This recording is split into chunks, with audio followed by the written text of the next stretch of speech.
নারায়ে তাকবীর, আল্লাহু আকবার, নারায়ে রিসালাত, ইয়া রাসূলুল্লাহ, নারায়ে রিসালাত, ইয়া রাসূলুল্লাহ।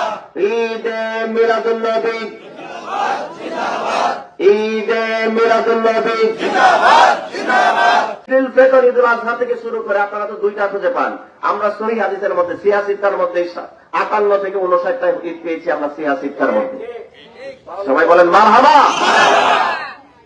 তো এই সমস্ত ঈদগুলি এসেছে আমার দয়াল নবীর কাছ থেকে। দয়াল নবী হচ্ছেন সমস্ত ঈদ, দয়াল নবীর আগমনের ঈদ, এই ঈদ হচ্ছে অন্যান্য সমস্ত ঈদের বাবা, ঠিক কিনা বলেন? কারণ এই বাবা ঈদ যদি না থাকতো, নবীর জন্মই যদি না হতো, নবীর মিলাদই যদি না হতো, তাহলে এই বাকি ঈদগুলি আসতো। এখন আসুন, ঈদ এক বছরে দুইটা নয়, ঈদ এক বছরে দুইটা। ইবনে মাজাহ শরীফ খোলেন, ইবনে মাজাহ শরীফের মধ্যে আল্লাহর হাবিব সাল্লাল্লাহু আলাইহি ওয়াসাল্লাম এই ইবনে মাজাহ শরীফের মধ্যে ইরশাদ করেছেন, ইন্না ইয়াওমাল জুমআতি সাইয়্যিদুল আইয়াম ওয়া আ'যামুহা ইনদাল্লাহ ওয়া হুয়া আ'যামু ইনদাল্লাহি মিন ইয়াউমিল আযহা ওয়া ইয়াউমিল ফিতর। চিৎকার মেরে বলেন একবার আল্লাহু আকবার। আপনারা বলেন ঈদ দুইটা, আরে বেটা এই ঈদ দুইটা, এই দুইটাকে তো আমার দয়াল নবী ছোট ঈদ বলেছেন। এই ইবনে মাজাহ শরীফের 1084 নম্বর হাদিস, কিতাবের নাম ইবনে মাজাহ শরীফ, ৮৬ তার কিতাব, হাদিস নাম্বার হচ্ছে 1084। যদি সনদ সহকারে শুনতে চান সনদটা বলে দিয়ে যাই। হাদদাসানা আবু বকর ইবনে আবি শাইবাহ, حدثنا يحيى بن ابي بكير، حدثنا زهير بن محمد عن عبد الله بن محمد بن عقيل عن عبد الرحمن بن يزيد الانصاري عن ابي لبابة بن عبد المنذر رضي الله تعالى عنه قال قال النبي صلى الله عليه وسلم إن يوم الجمعة سيد الأيام وأعظمها عند الله وهو أعظم عند الله من يوم الأضحى ويوم الفطر فيه 5 خلال خلق الله فيه آدم وأهبط الله به آدم إلى الأرض وفيه توفى الله آدم। চিৎকার মেরে বলেন একবার আল্লাহু আকবার। আল্লাহর হাবিব সাল্লাল্লাহু আলাইহি ওয়াসাল্লাম ইরশাদ করেন, ইন্না ইয়াওমাল জুমআতি সাইয়্যিদুল আইয়াম, নিশ্চয়ই এই জুমার দিন হচ্ছে অন্যান্য দিন সমূহের মধ্যে সর্বোত্তম দিন, অন্যান্য দিন সমূহের নেতা এটা হচ্ছে জুমার দিন। কেন এই জুমার দিনটাকে এমন নেতা করা হয়েছে? শুধু অন্য দিনের নেতাই নয়, তিনি ডেকে বলেন ওয়া হুয়া আ'যামু ইনদাল্লাহি মিন ইয়াউমিল আযহা ওয়া ইয়াউমিল ফিতর, এই দিনটা ঈদুল ফিতর এবং ঈদুল আযহার চেয়ে উত্তম দিন। জোরে বলেন না সুবহানাল্লাহ। তাহলে জুমার দিনটা ঈদুল ফিতর এবং ঈদুল আযহার চেয়ে কি উত্তম দিন? জোরে বলেন কি তাহলে উত্তম, উত্তম যেটা তার মানে কি সেরা। উত্তম মানে কি? উত্তম মানে আমাদের সহজ ভাষায় সেরা, সবচেয়ে বড়। তাহলে উত্তমের চেয়ে যেটা অনুত্তম সেটা কি? সেটা ছোট। আরে এখানে তো এই হাদিস শরীফে ইবনে মাজাহ শরীফের 1084 নম্বর হাদিসের মধ্যে বলতেছেন ওয়া হুয়া আ'যামু ইনদাল্লাহি মিন ইয়াউমিল আযহা ওয়া ইয়াউমিল ফিতর, আল্লাহ তাআলার কাছে ঈদুল আযহা এবং ঈদুল ফিতরের চেয়ে উত্তম মর্যাদাবান দিন হচ্ছে এই জুমার দিন। জোরে বলেন আল্লাহু আকবার। এখন যেই সকল ব্যাখ্যারা বলবে ঈদের দিন হচ্ছে দুইটা, না, তোমাদের দাবির হাদিসের বিপক্ষে। দয়াল নবী জুমার দিনকে ঈদ বলে ঘোষণা করেছেন। এক বছরে জুমা আসে 52টা, তাহলে 52টা জুমায় 52টা ঈদের দিন। ঈদুল ফিতর এবং ঈদুল আযহা এই দুটা হলো ছোট, ওই বড়টা 52টার সাথে আর ছোট দুইটা বছরে যদি অ্যাড করেন তাহলে এক বছরে হয়ে গেছে 54টা। এক বছর ঈদ কয়টা হয়েছে? যারা বলেন কয়টা? 54টা হয়ে গেছে। তারপরে আসুন, আপনারা যদি তিরমিজি শরীফ খুলেন 3044 নম্বর হাদিস, তিরমিজি যদি খুলেন 3044 নম্বর হাদিস, আমি সহকারে বলে যাচ্ছি। حدثنا عبد بن حميد اخبرنا يزيد بن هارون اخبرنا محمد بن سلمة عن عمار بن ابي عمار رضي الله تعالى عنه قال قال ابن عباس رضي الله تعالى عنه اليوم اكملت لكم دينكم واتممت عليكم نعمتي ورضيت لكم الاسلام دينا وعنده يهوديا فقال لو انزلت هذه علينا لاتخذنا يومها عيدا قال ابن عباس رضي الله تعالى عنه فانها نزلت في يوم عيد في يوم الجمعه ويوم عرفه বলতে হবে আল্লাহু আকবার। একবার আব্বাস ইবনে আব্বাস রাদিয়াল্লাহু তাআলা আনহু তিনি আল-ইয়াউমা আকমালতু লাকুম দীনাকুম ওয়া আতমামতু আলাইকুম নি'মাতি ওয়া রাদিতু লাকুমুল ইসলাম দীনান, এই আয়াত পাঠ করলেন। পাশে এক ইহুদি পণ্ডিত ছিল, এই ইহুদি পণ্ডিত ডাক দিয়ে বলল, হে তুমি এত সুন্দর আয়াত তেলাওয়াত করলা, আহারে এই আয়াত যদি আমাদের ইহুদি ধর্মের মধ্যে নাযিল হতো আমরা সেই দিনটাকে ঈদ হিসেবে ঘোষণা করতাম। যারা বলেন না সুবহানাল্লাহ। তখন ইবনে আব্বাস রাদিয়াল্লাহু তাআলা আনহু বললেন, আরে তোমরা ঈদ হিসেবে ঘোষণা করতা, আর এই আয়াত যেদিন নাজিল হয়েছে সেদিন একদিনের মধ্যে আমাদের দুইটা ঈদ ছিল। আরো জোরে বলেন সুবহানাল্লাহ। দুইটা ঈদ ছিল, সেটা হচ্ছে ফাইনা নাযরাত ফি ইয়াউমি ঈদিন, তোমরা বলতেছো ঈদ বানাইবা, আর ঈদের পূর্বে আমাদের ঈদের দিনে এই আয়াতগুলি নাজিল হয়েছে। দুইটা ঈদ ছিল, এক নাম্বার হচ্ছে ইয়াউমে আরাফা, একটা হচ্ছে ইয়াউমুল আরাফা, আর একটা হচ্ছে ইয়াউমুল জুমা। জুমার দিন এবং আরাফার দিন একই দিনের মধ্যে ছিল, সেই জন্য একই দিনে দুইটা ঈদ ছিল। এটা তো আমাদের ঈদ, দুইটা ঈদের দিন ছিল যেদিন এই আয়াত নাজিল হয়েছে। তাহলে এই হাদিসের মধ্যে বলা হলো আরাফার দিন হচ্ছে ঈদের দিন। এই হাদিসে কি বলা হলো? আরাফার দিন কিসের দিন? আরাফার দিন হচ্ছে ঈদের দিন। এই ঈদের দিন আরাফার দিন কেউ ঈদ বলে ঘোষণা করা হয়েছে। তাহলে আগের 54টার সাথে এই হাদিসের মধ্যে তিরমিজি শরীফ 86 হাদিস, 3044 নম্বর হাদিস, এই হাদিস যদি এক করেন তাহলে ঈদ আমরা ইতিমধ্যে 55টা পাইছি। বলেন ঠিক কিনা? আরো জোরে বলেন ঠিক কিনা? বাবা ছিল আমার ঈদুল আজহার পরের 2 দিনও কুরবানি করা যায়। ঈদুল আজহার পরের 2 দিনও ঈদের দিন, সেই 2 দিন ঈদুল আজহার পরের 2 দিনও ঈদের দিন।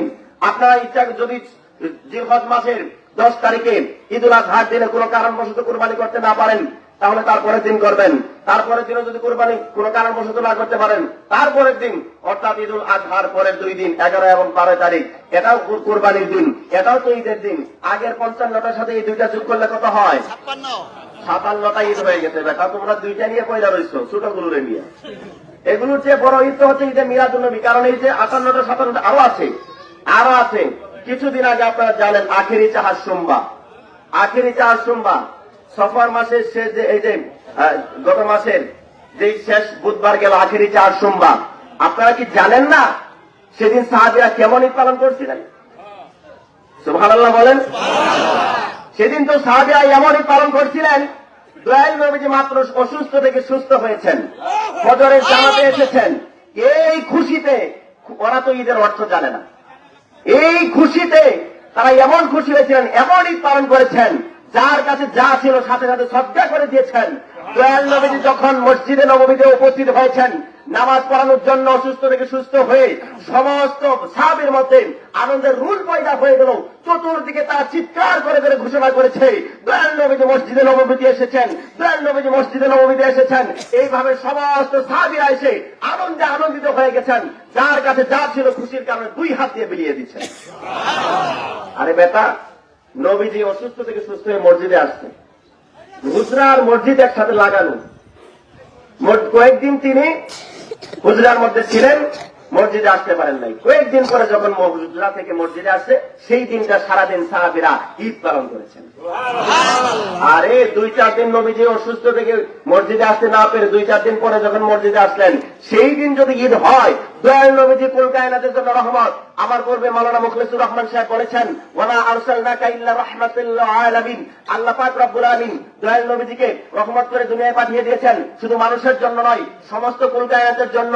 আর রহমত পাওয়ার পরে খুশি উদযাপন করা, আনন্দ উদযাপন করা, এটা তো আল্লাহ তাআলা সূরা ইউনূসের 58 নম্বর আয়াতের মধ্যে ইরশাদ করে দিয়েছেন যে কুল বিফাদলিল্লাহি ওয়া বিরাহমাতিহি ফাবিযালিকা ফালইফরাহু, তোমরা আল্লাহর রহমত এবং দয়া পাওয়ার পরে খুশি উদযাপন করো। দয়াল নবীজি তো তিনি রহমত, আমার পূর্বে আলোচনা করেছেন।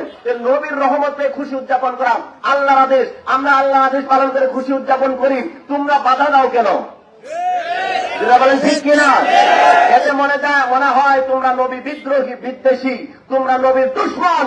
নবীর আগমনে যারা খুশি হতে পারে না, ইবনে কাসির রাহমাতুল্লাহ আলাইহি আল বিদায়া ওয়ান নিহায়া কিতাব খুলে দেখো, সেখানে লিখেছেন নবীর আগমনের দিন কান্না করেছিল ইবলিস। যারা বলেন ঠিক কিনা?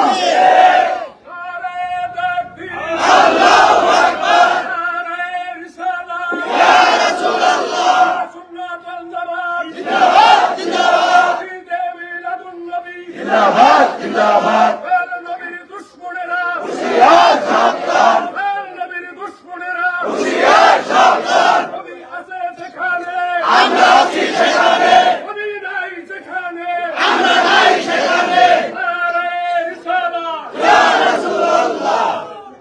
আমাদের মোটরসাইকেল যেগুলো আছে আপনারা রেডি করেন, আমাদের জুলুস কিছুক্ষণের মধ্যে বের হয়ে যাবে। আমরা রাস্তার মধ্যে শৃঙ্খলাবদ্ধভাবে সারিবদ্ধভাবে মোটরসাইকেল সামনে যাবে, তারপরে অটো পিছনে যাবে, অটোগুলো মাঝখানে থাকবে, এটা মাঝখানে এগিয়ে মোটরসাইকেল সামনে গিয়ে অথবা তার পাশে জনগণ দিয়ে অটোগুলো একবার পিছনে গিয়ে আমাদের সারিবদ্ধ হয়ে যাব। তার পূর্বে আমাকে ইতিমধ্যে আমাদের মধ্যে উপস্থিত হয়েছেন জনাব হযরত মাওলানা মজিদ মেহেদী সাহেব, আমার দাদা শিশুর আপনারা জানেন। আমাদের এই মিলাদুন্নবী জুলুসে হুজুরকে আমরা স্বাগত জানাচ্ছি। আমি 2-4টা গুরুত্বপূর্ণ প্রশ্নের উত্তর 2 মিনিটের মধ্যে দিয়ে শেষ করবো, যেটা নিয়ে তারা আপত্তি করে।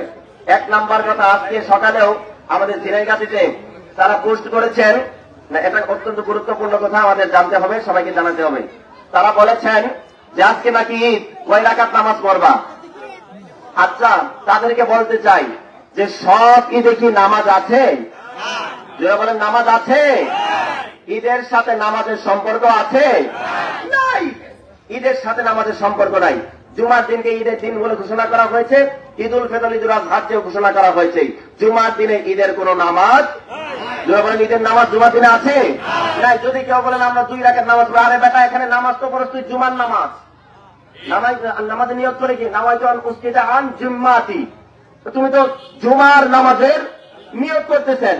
আপনি জুমার নামাজ, জোহরের নামাজের ওয়াক্তে জুমার নামাজের নিয়ত করতেছেন। কই, এটা যদি ঈদের নামাজ হতো তাহলে তো আপনি ঈদের নিয়ত করতেন, বলেন ঠিক কিনা? এখন আমি আপনাদের প্রশ্ন করতে চাই, জুমার দিনে কি ঈদের নামাজ কয় রাকাত পড়েন সেটা আমাদের জানায়েন, কয় তাকবীরে পড়েন সেটা আমাদেরকে জানায়েন, ঠিক কিনা বলেন? যদি না জানাতে পারেন তাহলে যদি প্রশ্ন তুলেন ঈদে মিলাদুন্নবী নামাজ কয় রাকাত, আপনারা ফালতু প্রশ্ন করেছেন, লোক সমাজের মধ্যে বিতর্ক সৃষ্টি করার চেষ্টা করেছেন, বলেন ঠিক কিনা? তারপরে আরাফার দিন, ঈদের দিন ঘোষণা করা হয়েছে তিরমিজি শরীফের হাদিস 3044 নম্বর হাদিস। এই আরাফার দিনের মধ্যে আপনারা কয় রাকাত ঈদের নামাজ পড়েছেন? এই জীবনে কয় রাকাত, কয় তাকবীরে কয় রাকাত নামাজ পড়েছেন, কয়টাই পড়েছেন, এটা আমরা জানতে চাই। যদি আপনারা না পড়ে থাকেন আরাফার দিনে ঈদের নামাজ, তাহলে আমরা বলতে বাধ্য হব যে আপনারা মিথ্যাবাদী। ঈদের দিনে নামাজের দাবি করেন, নবীজির হাদিসের উপর আপনারা মাতবরি করতে চান, সেজন্য আপনাদের মতো মিথ্যাবাদীদের আমাদের কথা শোনার কোন প্রয়োজন। এখন আসুন, ঈদুল আজহার পরের 2 দিনও তো ঈদের দিন, তাই না? এদিন আপনারা 3 দিন কুরবানি করা যায়, এই দিন আপনারা প্রথম দিন তো নামাজ পড়েছেন, পরের 2 দিন কেন নামাজ পড়লেন না? আপনারা যে বলে থাকেন ঈদের দিনে নামাজ কোথায়, সেটাও তো ঈদের দিন। এই ঈদে আপনারা কয় রাকাত নামাজ পড়েছেন সেটা আমরা জানতে চাই। যদি না বলতে পারেন, যদি না করে থাকেন, তাহলে বলবো আপনারা মিথ্যাবাদী। নিজেরা যে কাজ করেন না, আরেকজনকে যে কাজ করতে বলে সে হলো মুনাফিক, বলেন ঠিক কিনা? তারপরের দিন ওনারা বলে থাকে, এই দিনের মধ্যে 2 নাম্বার প্রশ্ন যেটা করে থাকে, নবী তো 12 রবিউল আউয়ালে জন্মগ্রহণ করেছেন, খুশি হওয়া দরকার, কিন্তু নবীজি তো ইন্তেকালও করেছেন, এই দিন তো সুখ পালন করারও দরকার। আমাকে একজন মেসেজ করেছেন যে আগামীকাল সকল সুখের সেরা সুখের দিন, আগামীকাল 12 রবিউল আউয়াল। জোরে বলেন নাউজুবিল্লাহ। বড় আফসোস, আমার এই মোবাইলের ইমোর মধ্যে, হোয়াটসঅ্যাপের মধ্যে, মেসেঞ্জারের মধ্যে কত হাজার হাজার যে অশ্লীল ভাষায় আপনারা গালি দেওয়ার প্রমাণ দিয়েছেন। আপনারা, আমি দেখেছি প্রোফাইলের মধ্যে আপনাদের কওমি মাদ্রাসার পাস করলে টুপির ছবি দিয়ে আমাকে গালি দেওয়া হয়েছে, এত অশ্লীল ভাষায় গালি দেওয়া হয়েছে। আরে বাবা, আপনারা কি শুধু গালিটাই শিখেন? আপনাদের উস্তাদ কি গালি শিখান? কারণটা কি? আপনারা গালি দেন কেন? আমরা নবীর পক্ষে কথা বলি। নবীর পক্ষে কথা বলার কারণে আমার মোবাইলের মধ্যে অসংখ্য শত শত আপনাদের মিলাদ কিয়াম বিরোধী, যারা মিলাদ কিয়াম বিরোধী সাধারণ মানুষ নয়, সবগুলি বিভিন্ন ধরনের বিভিন্ন খারেজি মাদ্রাসার লোকজন, বলেন ঠিক কিনা? আপনারা মাদ্রাসার লোক হয়ে যেই মুখে কোরআন বের হয়, যেই মুখে দিয়ে আপনারা হাদিস বের করেন, নবীজির বিভিন্ন হাদিস বলেন, আল্লাহর কোরআনের আয়াত বলেন, সেই মুখে আপনারা গালি দেন কেন? নবীজি তো বলেছেন আল মুসলিমু মান সালিমাল মুসলিমুনা মিন লিসানিহি ওয়া ইয়াদিহি, যার হাত এবং মুখ থেকে অপর মুসলমান নিরাপদ থাকে না, সে তো মুসলমানই হয় না। আপনারা আমাদেরকে গালি দেন, আমাকে গালি দেন। আমি দয়াল নবীজির কাছে বিচার দিয়েছি, ইয়া রাসূলুল্লাহ, দেখুন না আপনার সম্মান বলার কারণে, আপনার হাদিস বলার কারণে তারা আমাকে গালি দিচ্ছে, ইয়া রাসূলুল্লাহ, এই বিচারগুলো আপনার কাছেই দিলাম। আমি আপনাদের প্রতি রাগ করি না, আমি নবীজির যাকে বিচার দেওয়া দরকার, ইয়া রাসূলুল্লাহ, এই গালির বিনিময়ে আমাকে একটু আপন করে নিলেন। আমি এটা বলি, বাবাজিরা আমার, বলতেছিলাম, আমাকে মেসেজ করা হয়েছে যে বেদাতির বাচ্চা তোরা এইভাবে, আমি মেসেজ আপনাদেরকে দেখাতে পারবো, বেদাতির বাচ্চা, সকল ঈদের সেরা ঈদ নবীজি আসছে, এই কারণে পালন করো 12 রবিউল আউয়াল। এদিনে তো নবীজি ইন্তেকাল করেছেন, সমস্ত জগৎ সেদিন সুখ ছিল, তো সকল সুখের সেরা সুখ কেন পালন করো না? অথচ প্রোফাইলটা একজন আলেমের। আমি বলছি, আমরা বলি যে তোমরা তোমরা তোমরা কোরআন হাদিস পড়ার সময় পাও না, মাসলা মাসাইল পড়ার সময় পাও না, তোমরা ধর্ম সম্পর্কে জানার সময় পাও না। আমরা কিতাব পড়েছি, কোনটা করলে কবিরা গুনাহ হয়, কোনটা করা হারাম, কোনটা করা হালাল, সেটা আমরা কিতাব পড়ে জেনেছি। আমরা কিতাবের মধ্যে পেয়েছি ইসলামী শরীয়তের সমাধান, চূড়ান্ত মাসালা, সমস্ত মাযহাবের রায় হচ্ছে 3 দিনের বেশি সুদ পালন করা জায়েজ যারা বলেন জায়েজ আছে, হারাম, সরাসরি হারাম। 3 দিনের বেশি সুদ পালন করা হারাম। সেই জন্য আমরা সুদ পালন করি না।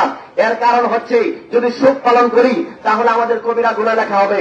আমরা সুন্নিরা কখনো কবিরা গুনাহে হাত বাড়াতে পারি না।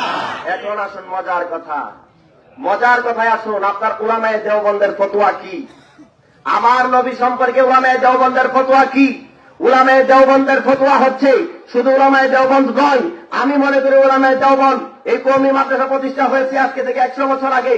তার পূর্বে আহলুস সুন্নাত ওয়াল জামাত প্রতিষ্ঠা হয়েছে 1450 বছর আগে। 1450 বছর আগের ফতোয়া হচ্ছে আমার নবীজি জিন্দা নবী, হায়াতুন নবী, রওজা শরীফের মধ্যে সশরীরে জীবিত নবী। দয়াল নবীজিকে খাবার দেওয়া হয়, দয়াল নবীজিকে সেখানে পানাহারের ব্যবস্থা করা হয়। দয়াল নবীজি উম্মতের প্রত্যেকটা কাজ দেখেন, ভালো আমলগুলো দেখেন, মন্দ আমলগুলো দেখেন, কিয়ামত পর্যন্ত দেখতে থাকবেন। হাদিস শরীফের মধ্যে এটা আপনারা হয়তো 100 বছর আগে আপনারা উলামায়ে দেওবন্দ আপনারা এই ফতোয়া দিয়েছেন। 1450 বছর আগে আহলুস সুন্নাত ওয়াল জামাত ফতোয়া দিয়েছে দয়াল নবীজি জীবিত, দয়াল নবী হায়াতুন নবী। আরে বেটা, জিন্দা মানুষের সুখ পালন করতে চাই এই ব্যক্তি পাগল ছাড়া আর কিছু হতে পারে? হতে পারে?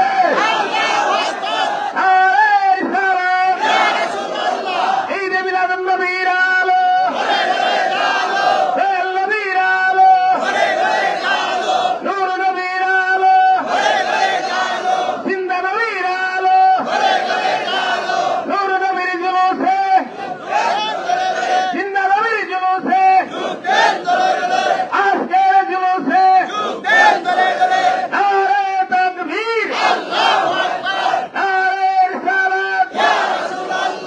এখন আসুন, তারা বলে যে আপনারা তাহলে মিলাদুন নবীতে এই ঈদে মিলাদুন নবী আয়োজন করবেন, ভালো কথা, মিলাদুন নবীতে জুলুস করেন কেন? আরে বেটা, আপনারা এই জন্যই তো বলি আপনারা হাদিস করেন না। জুলুস কেন করি? জুলুস তো করার আদেশ সর্বপ্রথম এই জুলুস চালু হয়েছে 570 খ্রিস্টাব্দে রবিউল আউয়াল মাসে 12 তারিখ সোমবারের দিন সুবহে সাদিকের সময় আল্লাহ তাআলা স্বয়ং এই জুলুসের আয়োজন করছেন। সবাই বলেন সুবহানাল্লাহ। আপনারা হাদিস খুলেন, দয়াল নবীজি যেদিন দুনিয়ায় আগমন করেছেন সেই দিনে শুধু একটা হাদিসই খুলেন, কি কি ঘটনা ঘটেছিল আপনারা দেখবেন। নবীজির নূরে, আমার কিতাবের কথা বলছি না, আমরা কিতাব লিখি নাই, মাদারিজুন নবুওয়াত কিতাব লিখেছেন এই উলামায়ে দেওবন্দ মাদ্রাসার মুহাদ্দিস আব্দুল হক মুহাদ্দিস দেহলভী রাহমাতুল্লাহ আলাইহি, তার কিতাব মাদারিজুন নবুওয়াত খুলে দেখেন। এই মাদারিজুন নবুওয়াত কিতাবের মধ্যে লিখেছে স্বয়ং নবীজি যেদিন দুনিয়ায় আসবেন আল্লাহ তাআলা সমস্ত ফেরেশতাদেরকে জুলুস করতে করতে মা আমিনার ঘর পর্যন্ত তাদেরকে পাঠিয়ে দিয়েছিলেন। বলেন সুবহানাল্লাহ। মা আমিনা বলেছেন, হাদিস শরীফটা, মা আমিনা বলেছেন আমি যখন আমার ঘরের ছাদ ফেটে গেল আমি দেখলাম এই লোকজনের মিছিল, এই লোকজনের র্যালি, এই জুলুসটা আমার ঘরের সামনে লক্ষ লক্ষ মানুষ হাতের মধ্যে রূপার চাঁদ তারা নিয়ে দাঁড়িয়ে আছে। আর এগুলো শুরু আমার ঘরের ছাদের সাথে, আর এই মিছিলের শেষ ছিল একেবারে প্রথম আসমানের সাথে লাগানো। এত বড় মিছিল আল্লাহ তাআলা সাজিয়েছেন। আর একটু পরে যদি আসেন, দয়াল নবীজি যখন দুনিয়ায় আগমন করলেন, তাশরীফ যখন আনলেন, সেই সময় মা আমিনা বলেন একটু সময়ের জন্য আমি দেখলাম হঠাৎ করে এক খণ্ড মেঘ এসে আমার আদরের দুলাল কলিজার টুকরাকে আড়াল করে ফেললো। আমি চিন্তিত হয়ে গেলাম। যখন চিন্তিত হয়ে গেলাম তখন মাশাআল্লাহ আমরা বলি মারহাবা। ইতিমধ্যে আহমদনগর থেকে এক বিশাল আশিক রাসূলের দল তারা জশ্নে জুলুস নিয়ে এসেছেন। আমরা তাদেরকে আজকে মোবারকবাদ জানাই। সবাই বলেন মারহাবা, সবাই বলেন মারহাবা। আমার দেখুন, তারপরে জুলুস, এই জুলুস যে শুধু আসমান থেকে মা আমিনার ঘর পর্যন্ত হয়েছে এমনটা নয়। এই জুলুস মা আমিনার ঘরে দয়াল নবীজিকে নিয়ে সমস্ত পৃথিবীর পূর্ব পশ্চিম উত্তর দক্ষিণ থেকে শুরু করে আসমান জমিন সব জায়গার মধ্যে ফেরেশতাগণ দয়াল নবীজিকে সাথে নিয়ে জুলুস করেছেন। বলেন মারহাবা। আপনারা হাদিস পড়েন, এটা তো অস্বীকার করতে পারবেন না। বন্ধুরা আমার, তাহলে জুলুস করি, এখন বলেন মিলাদ এই দিনের মধ্যে দরুদ কেন পড়েন, এই দিনের মধ্যে সালাম কেন জানান, মিলাদ কেন পড়েন? আরে বাবা, আপনি কি মিলাদের অর্থ জানেন? যারা বলে মিলাদ কি, মিলাদ নাই, আপনি কি মিলাদের অর্থ জানেন? না, আপনি মিলাদের অর্থ জানেন না। যে মিলাদের মধ্যে আবার আমাকে একজন বলেছেন, কওমি উলামায়ে কেরাম, আমি কওমি মাদ্রাসায় পড়েছি, আমার অনেক বন্ধু দাওরা পাস, আমার অনেক বন্ধু একটা পাস, তারা আমাকে বলে, এই বন্ধু তুই কি শুরু করছিস উল্টা পাল্টা, তুই এগুলো কি করস, তুই মিলাদ করবি, তুই মিলাদ শব্দের তো জন্ম, তুই নবীর জন্ম নিয়ে আলোচনা কর, এখানে দরুদ পড়স কেন, এখানে আবার তুই নবীকে সালাম দিস কেন? মিলাদ যদি জন্ম হয়, জন্ম নিয়ে আলোচনা কর, এই কথা বলে। আমি তাকে বলেছিলাম, বন্ধু আমরা যখন পড়ছিলাম একসঙ্গে, আমরা যখন কাফিয়ার মধ্যে পড়ছিলাম না তুই আর আমি, তুই 1 বছর পরে চলে গেলি ঢাকা মোহাম্মদপুর, কাফিয়া জামাতটা, কাফিয়া জামাতের মধ্যে পুরো 1 বছর তোকে কি শুধু কাফিয়া কিতাবই পড়ানো হয়েছে? পড়ানো হয় নাই। আমরা কাফিয়ার মধ্যে কি পড়েছি? আমরা তারিখে ইলাল ইনসা পড়েছি, আমরা মুক্তাসারুল কুদুরি পড়েছি, আমরা উসুল শাসি পড়েছি, আল মেরকাত পড়েছি, আমরা দুরুসুল বালাগাত পড়েছি। আরে বলো, তুই যা মানে বললি মিলাদের মধ্যে, মিলাদ অর্থ যেহেতু জন্ম, তাহলে এই জন্মের মধ্যে শুধু নবীর জন্মের আলোচনাই হবে, অন্য কিছু দরুদ সালাম এগুলোর কি দরকার? আমি বললাম আমাদের কওমির মধ্যে, আমাদের কাফিয়া জামাতের মধ্যে শুধু কাফিয়াই পড়ানো দরকার ছিল, অন্য সাবজেক্ট গুলো কেন পড়ানো হলো? আরে বটল, তুই জানোস না নাম আর নাম দিয়ে কাম কখনো এক হয়। আমরা শরীরে জামিতে পড়েছি, শরীরে জামি পড়লে আমাদের জন্য যথেষ্ট হতো, কিন্তু না, আমাদের কান্দু ডাকাই পড়ানো হয়েছে, মুসলে শাসি পড়া হয়েছে, শরীরে তাবজি পড়ানো হয়েছে, তার অনেকগুলো কিতাব পড়ানো হয়েছে। আমি তাকে বললাম, কিরে বল, আমাদেরকে তো শুধু সরকার জামি পড়ানোই দরকার ছিল। হেদায়াতুল্লাহর মধ্যে আমরা নুরুল ইজ্জা পড়েছি, ইলমুসিকা পড়েছি, আরো বিভিন্ন কিতাব পড়েছি, তো এগুলো তো আমাদের পড়ানোর কথা ছিল। কিন্তু যেই জামাতের নাম মেশকাতের মধ্যে শুধু মেশকাত শরীফ পড়ানোর কথা ছিল, এই মেশকাত শরীফের মধ্যে আমাদেরকে হেদায়া কেন পড়ানো হলো, সরহে আকাইদ কেন পড়ানো হলো, আমাদেরকে সেই লোকমাতুল ফিকার কেন পড়ানো হলো, আমাদেরকে তাহরিকে দেওবন্দ কেন পড়ানো হলো? আরে বলো, নাম আর কাম সবসময় এক হয়? এরকম ভাবে আমরা বলেছিলাম, আমরা যখন জালালাইনের মধ্যে পড়েছি, শুধু তাফসিরে জালালাইনই আমাদের পড়ানোর কথা ছিল। কারণ কি? আমাদের ক্লাসের নামই হচ্ছে জালালাইন। ক্লাসের নাম কি? জালালাইন। তো ক্লাসে শুধু জালালাইন পড়ানোর কথা ছিল, কিন্তু না, জালালাইনের মধ্যে আমাদের হেদায়া পড়ানো হলো, নুরুল আনোয়ার পড়ানো হলো, আল ফয়জুল কামিল পড়ানো হলো, জামাল মুসনাদ পড়ানো হলো। কেন? একটা নাম দিয়ে আরেকটা কাম এই জায়গার মধ্যে উপস্থিত করলো কেন? তোদেরটা মজা লাগে, আমাদেরটা খারাপ লাগে, ঠিক কিনা বলেন? আরে নাম দিয়ে দেখো না, সেই জায়গার মধ্যে কাম কি হয় সেটা দেখো। আমাদের এই মিলাদুন নবীর মধ্যে খারাপ কোন কাজ দেখছেন আপনারা? কোন খারাপ কাজ হয়? আমরা নবীর উপর দরুদ পড়ি, নবীজিকে সালাম জানাই, নবীর নামে স্লোগান দেয়। নবীর নামে স্লোগান তো দয়াল নবীজি কোরআনে হাজার হাজার অসংখ্য দিয়েছেন। শুধু নবীর নামের নয়, নবীর জামার স্লোগান দিয়েছেন, নবীর কম্বলের স্লোগান দিয়েছেন। নবী যেই জায়গায় জন্মগ্রহণ করেছেন সেই জায়গার প্রথম সেই জায়গার পর্যন্ত স্লোগান দয়াল নবীজির আল্লাহ তাআলা স্বয়ং কোরআনের মধ্যে দিয়েছেন, ইয়া আইয়ুহাল মুজাম্মিল, ইয়া আইয়ুহাল মুদাসসির। এরকম ভাবে আল্লাহ পাক রব্বুল আলামিন স্বয়ং নবীজির স্লোগান দিয়েছেন। বলেন ঠিক কিনা? আমরা নবীর স্লোগান দিই। দরুদ কেন পড়ি? আল্লাহ তাআলা আদেশ করেছেন, ইয়া আইয়ুহাল্লাযিনা আমানু সাল্লু আলাইহি ওয়া সাল্লিমু তাসলিমা। আল্লাহ তাআলা বলেছেন, হে ঈমানদারগণ তোমরা দরুদ পড়ো, সেই জন্য আমরা দরুদ পড়ি। আল্লাহ বলেছেন ওয়া সাল্লিমু, এবং সালাম দাও, সেই জন্য আমরা দরুদের পরে দয়াল নবীজিকে সালাম দেই। এখন তারা বলে যে তো দাঁড়ায় সালাম দেশ কেন? দাঁড়ায় সালাম দেই কেন? তোরা দাঁড়ায় সালাম দেশ, এটা দোষ হয় না, আমরা সালাম দিলে দোষ হয়। আরে দেখুন, তুই যদি মসজিদে যাওয়ার হাদিস করে দেখিস, ইবনে মাজাহ, আবু দাউদ শরীফ সহকারে 86 অসংখ্য কিতাবের মধ্যে তুইও পড়েছিস। আমার বন্ধু একসাথে দাওরাতে ছিলাম, তাই সে এগুলো বুঝে না। আমি তাকে বললাম যে আমরা দেখে, তুই স্মরণ করে দেখ, যখন মসজিদে প্রবেশ করতে হয়, মসজিদে প্রবেশ করার নিয়ম কি? মসজিদে প্রবেশ করার নিয়ম হচ্ছে, যখন তোমরা ইদা আহাদুকুমুল মাসজিদা, যখন তোমরা মসজিদের মধ্যে আসবে তখন কি করবে? ফালিউসাল্লিমু আলান নবী, তখন তোমরা আগে নবীজিকে সালাম দিবে, তারপরে বলবে আল্লাহুম্মা আফতাহি আবওয়াব রাহমাতিক। আরে তুই মসজিদে যাওয়ার আগে নবীজিকে সালাম দিতে পারবি? এখন কেন 200 জন বলেন ঠিক কিনা? সে কি শুয়ে শুয়ে নবীজিকে সালাম দিয়ে বয়ে বয়ে সালাম দিয়ে আল্লাহুম্মা তাসলিম হয়ে যায়? অতএব দাঁড়ায় সালাম দেওয়ার সিস্টেম আছে। সর্বশেষ কথা একটাই, ইসলামের যত আমল আছে, যত ইবাদত আছে, কিয়াম ছাড়াই একটা আমলও নাই। আধা মিনিটের মধ্যে শেষ করে দিচ্ছি। নামাজ আপনি দাঁড়াতে পারেন, বসে পড়লে নামাজ হবে? নামাজে কিয়াম করা ফরজ, দাঁড়ায় আপনার নামাজ পড়তে হয়, ফরজ ইবাদত। আরে বেটা, ফরজ ইবাদত পড়তে দাঁড়ায়, আর মিলাদুন নবী হচ্ছে নফল মুস্তাহাব। এখানে দাঁড়াইতে আপত্তি তুলো? দেখুন, আপনি আজান দেন দাঁড়ায়, ইকামত দেন দাঁড়ায়, জাকাত দিতে যাবেন দাঁড়ায়, হজ করবেন দাঁড়ায়, কোরআন তেলাওয়াত করবেন নামাজের মধ্যে দাঁড়ায়, আপনি কি করবেন? জিকির আজকার করবেন। জিকিরের কথা আল্লাহ কইছেন, ওয়াল্লাযিনা ইয়াযকুরুনাল্লাহা কিয়ামান ওয়া কুউদান ওয়া আলা জুনুবিকুম, আর অপরাধে আছে জুনুবিহিম। তো আল্লাহ তাআলা জিকিরের কথা কোরআনের মধ্যে বলছে, দাঁড়ায় বসে তোমরা জিকির করো। আল্লাহর জিকির দাঁড়ায় বসা করলে সমস্যা হয় না, নবীর দরুদ দাঁড়ায় করলে সমস্যা হয়। ব্যাকরণ কথা ঠিক কিনা বলেন? আমাদের দলিল আছে, আমরা কিতাব পড়ে আমরা দলিল পাই, তোমরাও কিতাব পড়ো, তোমরাও দলিল পাই যাইবা। আমরা মারামারিতে আমরা বাড়াবাড়ি আমরা পছন্দ করি না। আমরা সিরাতও মানি, মিলাদও মানি। মিলাদ যার, সিরাত তার, সিরাত যার, মিলাদ তার। জোরা বলেন ঠিক কিনা? তবে বুঝতে হবে, মিলাদ যদি না হতো সিরাত হতো। অতএব আমরা মিলাদও মানি, সিরাতও মানি। তোমরা যারা মিলাদ মানো না, মিলাদ ছাড়া সিরাত হয় কেমনে? আল্লাহ তাআলা আমাদের সবাইকে বোঝার তৌফিক দান করুক। আল্লাহ